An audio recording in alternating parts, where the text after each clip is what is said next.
wabarakatuh.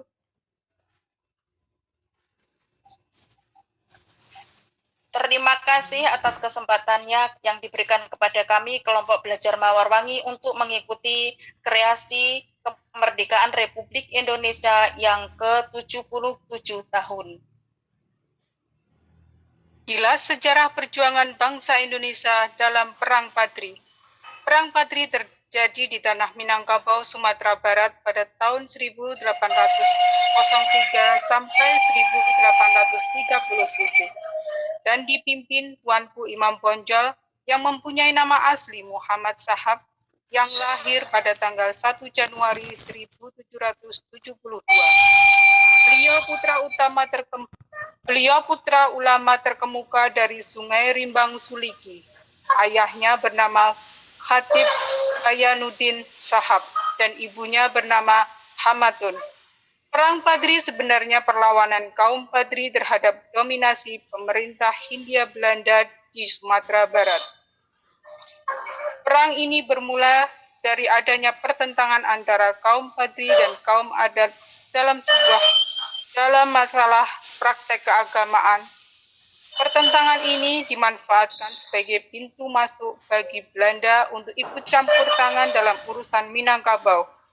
Perlawanan rakyat Minangkabau dimotori oleh beberapa tokoh terkemuka. Tuanku Imam Bonjol, Tuanku Pasaman, Tuanku Nan Renceh, dan lainnya.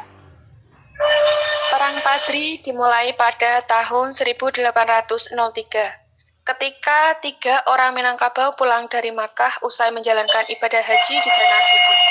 Mereka dikenal dengan nama Haji Miskin, Haji Sumane, dan Haji Peobang.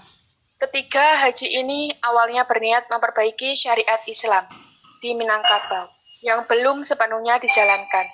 Seorang ulama bernama Tuanku Nan Renceh tertarik untuk ikut andil dan mendukung niat ketiga haji yang baru saja pulang dari Tanah Suci itu. Akhirnya, Tuanku Nan Renceh bergabung dan mengajak orang-orang lain untuk turut serta. Mereka tergabung dalam kelompok bernama Harimau Nan Salapan. Harimau Nan Salapan meminta pemimpin Kesultanan Pagaruyung, Sultan Arifin Moningsyah, dan kerabat kerajaan bernama Tuanku Lintau bergabung dan meninggalkan kebiasaan adat yang tidak sesuai dengan syariat Islam. Yang di Pertuan Pagaruyung tampaknya kurang sepakat.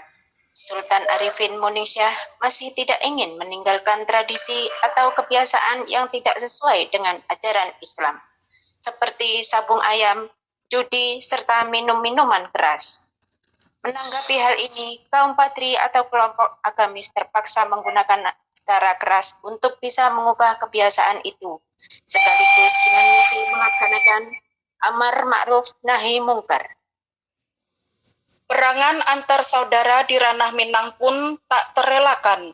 Pada tahun 1803, seorang tokoh ulama bernama Tuanku Pasaman memimpin serangan kaum Padri di kerajaan Pagaruyung. Perang ini menyebabkan Sultan Arifin Moningsyah melarikan diri dari istana. Tanggal 4 Maret tahun 1822, pasukan dari Hindia Belanda yang dipimpin Letnan Kolonel Raf berhasil mengusir kaum Padri dari kerajaan Pagaruyung. Di Batu Sangkar, Raf membangun benteng pertahanan yang bernama Fort Wonder Company. 10 Juni 1822, pasukan Raf yang bergerak dihadang oleh laskar kaum Padri. Namun Belanda berhasil melanjutkan perjalanannya ke Luhak Agam. Pertempuran di daerah Baso yang dipimpin oleh Tuanku Nan Renceh terjadi pada 14 Agustus 1822. Kapten Govinet dari pihak Belanda mengalami luka berat dan akhirnya wafat pada 5 September 1822. Perlawanan orang-orang Minangkabau dari kelompok Padri membuat Belanda terdesak hingga akhirnya memutuskan kembali ke Batu Sangkar. Pada 13 April tahun 1823, Raf kembali menyerang ke daerah Lintau, markas pertahanan kaum Padri. Pertempuran ini terjadi amat sengit hingga menyebabkan Belanda mundur. Belanda yang merasa kewalahan akhirnya mengajukan gencatan senjata sembari meracik strategi licik berupa perjanjian masang. Isi perjanjian yaitu kaum Patri harus mengadakan perdagangan hanya dengan pihak Belanda dan penetapan batas daerah kaum Patri atau Belanda. Saat masa gencatan senjata, inilah Tuanku Imam Bonjol yang notabene adalah salah satu pemimpin kaum Padri mencoba mengajak kaum adat untuk bersatu karena lawan yang sesungguhnya adalah penjajah Belanda.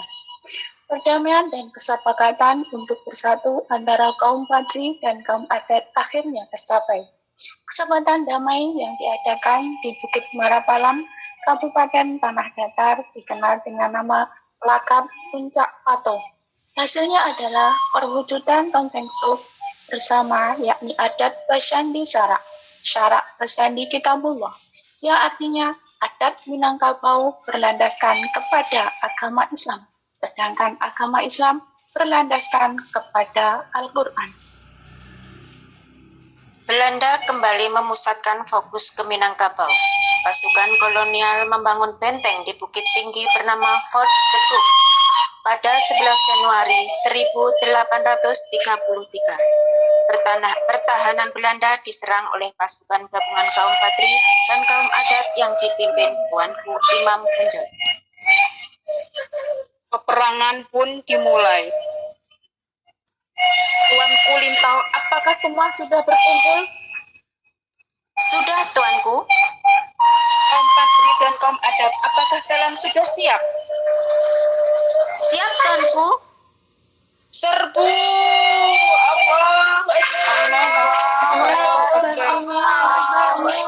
Semuanya siap.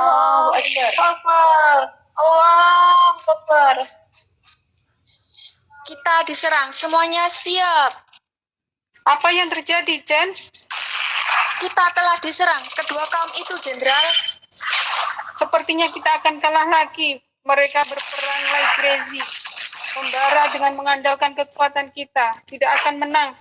Kita mesti mengatur siasat. Hanya dengan tipu daya kita bisa mengalahkan mereka.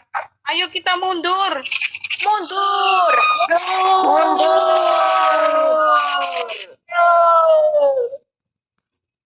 Menyadari hal tersebut, Belanda mengatur siasat kembali.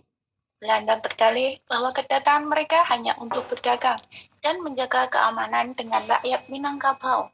Lagi-lagi Belanda menerapkan siasat licik yang berujung pada penangkapan Tuanku Imam Bonjol pada tahun 1837 yang kemudian diasingkan di Cianjur, Ambon, lalu ke Minahasa hingga beliau wafat pada tanggal 8 November 1864. Jadi, pesan apa yang bisa kita ambil dari kisah ini?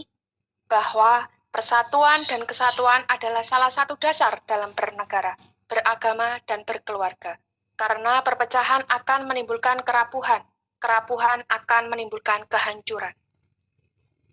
Bercerai kita Sudah hancur. bersatu kita Merdeka.